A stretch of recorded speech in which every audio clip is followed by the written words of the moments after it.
Warahmatullahi wabarakatuh. Salam budaya, rahayu, waras. Terus sekalian, kali ini kita akan mengupas tentang sejarah catur.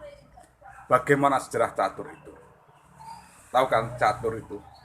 Dalam bidak dan buah.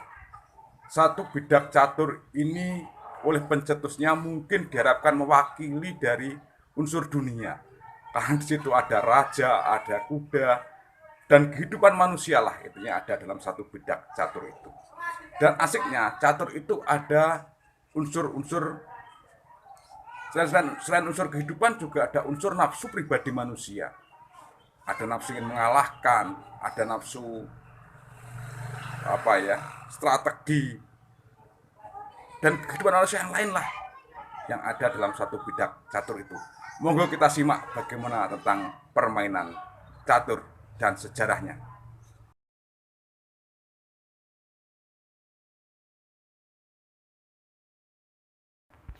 Catur di Indonesia termasuk salah satu olahraga yang sangat lumayan populer, baik itu di kalangan para pejabat maupun di kalangan rakyat biasa. Bahkan kita melihat catur dimainkan sebagai teman sepi dan juga sebagai sarana persahabatan. Bahkan di warung kopi pun menyediakan sebidak dan buah catur untuk dimainkan. Yang kita lihat ini tentu akan berbeda pada masa olahraga ini pertama kali dimainkan. Dahulu catur hanya dimainkan oleh para pejabat istana atau para raja di istana.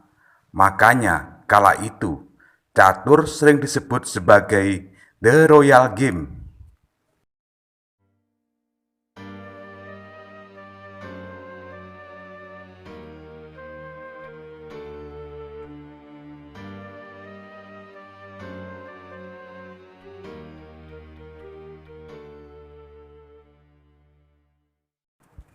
Sedulurku sekalian, soal negara asal catur masih ada silang pendapat. Menurut H.J.R. Murray, penulis buku A History of Chess 1913, dituliskan catur berasal dari India dan mulai pada abad ke-6. Di sana catur dikenal dengan nama Caturangga, yang artinya 4 unsur yang terpisah. Awalnya buah catur memang hanya 4 jenis. Menurut mistisisme India kuno, catur dianggap mewakili alam semesta ini, sehingga sering dihubungkan dengan 4 unsur kehidupan, yaitu api, udara, tanah, dan air. Sedulurku sekalian, kali ini saya akan memperkenalkan satu produk kepada sampean semua, yakni susu herbal Gomil. Susu ini adalah susu kambing herbal Gomil yang harganya cukup murah dan terjangkau dengan kemasan isi 200 gram. Susu kambing Etawa Plus herbal Gomil ini cocok untuk anak-anak dan juga untuk dewasa. Monggo dilanjut.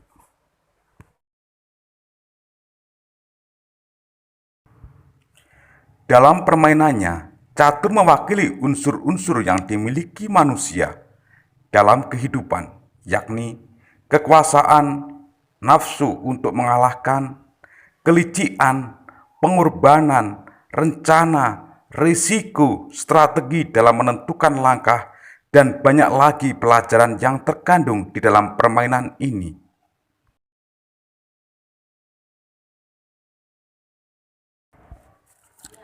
Namun, pendapat Murray itu dibantah oleh Muhammad Ismail Sloan yang banyak mempelajari sejarah catur. Menurutnya, jika catur ditemukan di India, seharusnya permainan itu disebut-sebut dalam literatur Sanskrit. Kenyataannya, tak ada satupun literatur Sanskrit di India yang menyebutkan asal atau soal permainan catur sebelum abad ke-6. Sebaliknya, Para pujangga Cina sudah menyebutkan permainan ini dalam syair-syair mereka 800 tahun sebelumnya.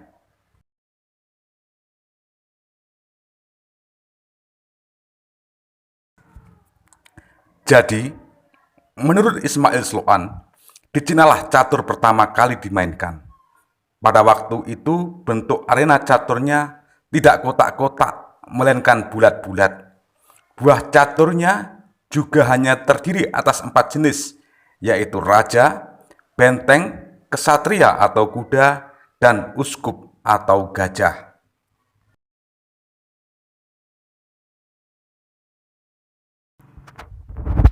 Baru pada abad ke-6, catur dibawa orang Islam dari India dan Persia ke seluruh penjuru dunia.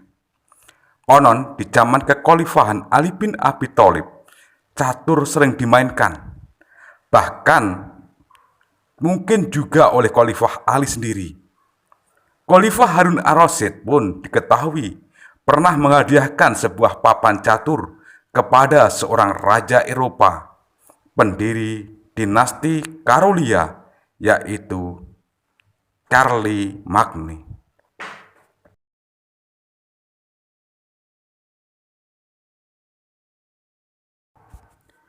Pada abad ke-8, ketika bangsa Moor menyebarkan Islam ke Spanyol, catur mulai menyebar ke daratan Eropa, hingga sampai di Jerman, Italia, Belanda, Inggris, Irlandia, dan Rusia. Di Nusantara, olahraga otak ini dibawa oleh bangsa Belanda pada waktu penjajahan dulu. Awalnya, hanya orang Belanda yang bermain catur, tetapi menjelang kemerdekaan, mulailah banyak pribumi yang memainkannya. Dalam sejarah catur, bangsa Eropa telah mengembangkan permainan catur ini, antara lain dengan membuat papan caturnya berwarna hitam dan putih. Ini terjadi kira-kira pada abad ke-10 sebelumnya. Sebelumnya, kotak-kotak ini berwarna sama.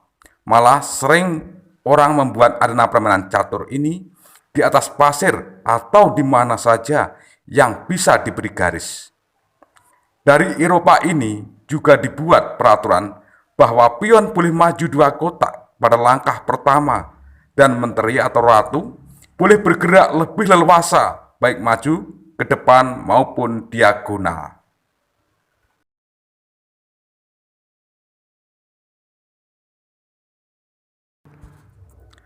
Sedulurku sekalian, catur mengalami perubahan. Mungkin dari nama, bentuk, serta peraturan permainannya. Kesemuanya itu mewakili simbol perubahan peradaban. Colin mengabadikan keanekaragaman bentuk papan dan buah catur dari berbagai negara dari zaman ke zaman dalam bentuk foto dan lukisan.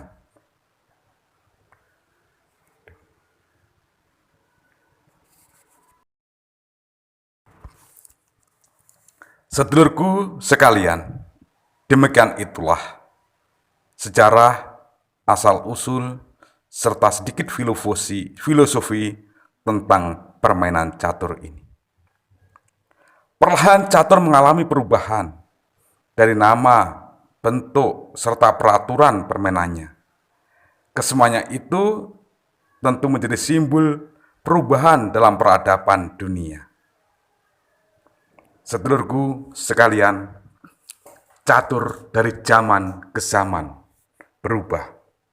Tetapi mari kita berharap baik dari zaman ke zaman, suasana, dan dalam waktu bentuk apapun, iman keyakinan kita tetap tidak berubah. Akhirnya, sesanti ono rino ono upo, ono awan ono pangan, salam budaya, rahayu, waras. Wassalamualaikum warahmatullahi wabarakatuh.